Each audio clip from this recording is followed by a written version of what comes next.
In this video, I'm going to be talking about food and beverage menu groups and food and beverage menus. So, a menu group is a group of menus. So, for example, you are looking at a dinner menu group. Now, in a dinner menu group, we have all these different types of dinner menus. So, we have a pig dinner menu, a wedding dinner menu, a dinner deluxe dinner menu, and also a dinner menu. Uh, so you can see here, once you set up different properties, if you are setting up multiple properties, you can show this information here where property 000 has this menu, property 0004 has this menu. So you do have that capability here. Now, once you associate a food and beverage menu group to a certain type of menu, these will start trickling in here. So there's no functionality for you to add a menu type, a menu group, a menu to a menu group. You have to associate here at food and beverage menu, at which I'll show you. So here we can look at, let's look at the lunch buffet. Now, lunch buffet, this is a food and beverage menu. So this is actually the menu that that populates when you actually create a lunch buffet when you're making a conference booking. So let's start here. You can associate different properties to a food and beverage menu. Uh, this is where you associate the menu group, as we were talking about earlier. So the lunch buffet has a menu group and it's associated into the lunch menu group. So every time that we look at the food and beverage menu group here, and we look at lunch, the lunch buffet will show up. All right, let's continue. So you can name your menu here. We just named it lunch buffet. You could put a descriptor here if you have different descriptions for different menus. You could zone your menus. We don't have any zoning associated at the moment, but you can definitely zone your menu. So if you have a an indoor menu and an outdoor menu that may have the same items, you could definitely zone them here where this may be an indoor lunch buffet menu, and then you can always create another one that's zone 2 or outside zone that has outside lunch buffet menu. So the menu type. This is where you can, so for example, when you're creating a conference booking and you're giving the client an option where this is the lunch menu, this is all you get, you can't change anything. That's where the menu type comes into play. So this can be a fixed menu or it can be a selective menu. So if you do a selective menu, when you're going in and creating the booking and then you associate a lunch buffet to the conference, what that'll let you do is you can add and subtract the different menu lines that are associated with this lunch menu here. Let me go in and select a menu that may have a few more items. So let's look at wedding dinner menu deluxe here. All right, so this is a fixed menu. All right, so maximum selection is grayed out. Now if I change this to selective menu, now out of this menu, the unit price for this menu is $150. So now somebody can select 3 of these items and that total price is going to be $150. Now you can't select more than 3 items as that's the maximum selection. You can select less than 3 items.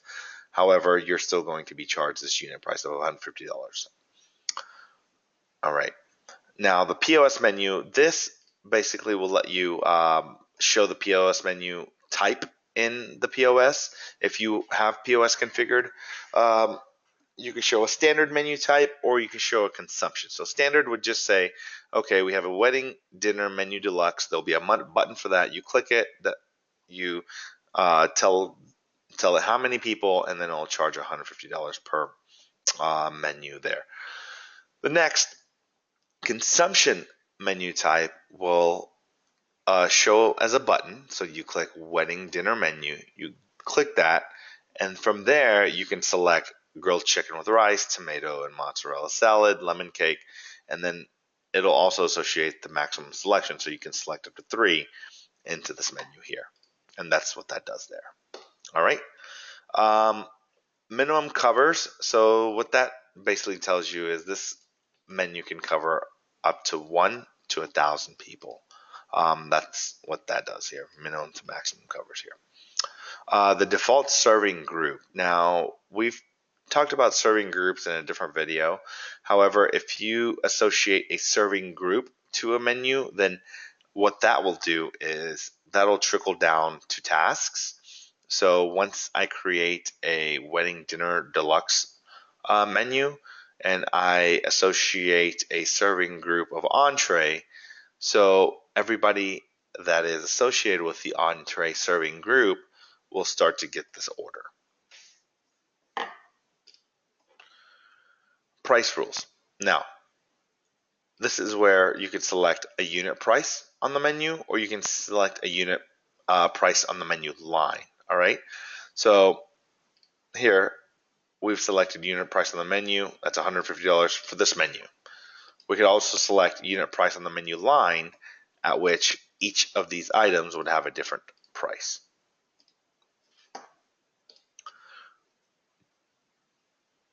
Revenue posting. Now, what this will allow you to do is every time a wedding dinner menu deluxe is booked and posted, it will post to an automatic revenue posting. We have this blank as we would like this to post onto the conference booking, onto the paymaster. However, if you have a location where you're only charging or only posting food and beverage menu items and menus and events to a revenue posting location, then you can associate that here. Unit price, I've already explained that. That is just unit price of this menu here. Estimated unit cost. This will come into play a little bit later in Senium once we have estimated cost associated. At the moment, it is a future enhancement, so it does not come into play currently. And the default invoice method is inherit from setup. So what you could do is you can set this to folio, you can set this to POS. Now, we have inherit from setup, as different properties have different types of invoice methods. So each property can have a unique way of invoicing. That is why inherit from setup is recommended, as different properties can have different invoice method defaults. So that will trickle down all through food and beverage setup.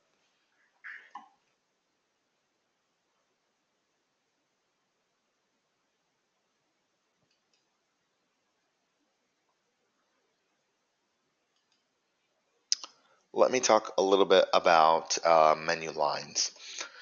So let's go ahead and select an empty one. Let's look at lunch buffet. Lunch buffet looks a little empty, so let's add something here. Now we're going to add an item to lunch buffet, all right? And let's add, and these are all the different types of items that we have. Let's see.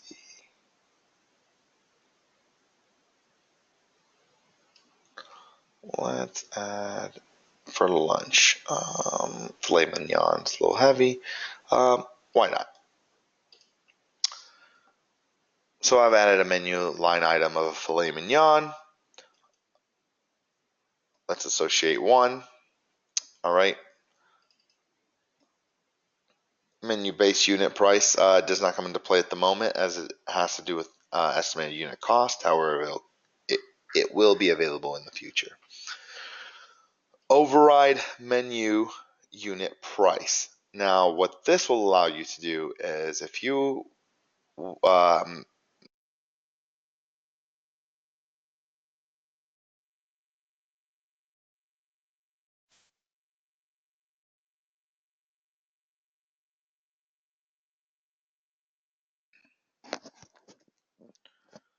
this will allow you to do is at the time of booking, at the time of associating this menu to the booking, you're able to adjust the unit price of the filet mignon. So you may have a catch of the day, or you may have filet mignon outsourced from a different location every season or every so often, and the price may vary.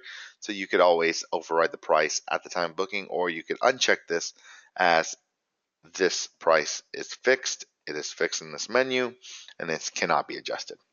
All right. You could associate the unit price here. If you do unit price on the menu line, then this will associate this unit price. So maybe we charge $50 for a filet mignon. Associate per person, or you can do it each pieces. This is something that you set up later in a different location, so you could definitely watch my video on that. So we have it associated with different per person, estimated unit cost. That's here, as we do not have that currently. I'm going to move this back here. Post inventory. So if you are using inventory to track filet mignon, then you would check this here. If you have a default serving group for filet mignon, you can associate that here. And sort order is the order in which this will show up on the BEO. And that's what that does there. All right. So that is how you add an item to a menu line.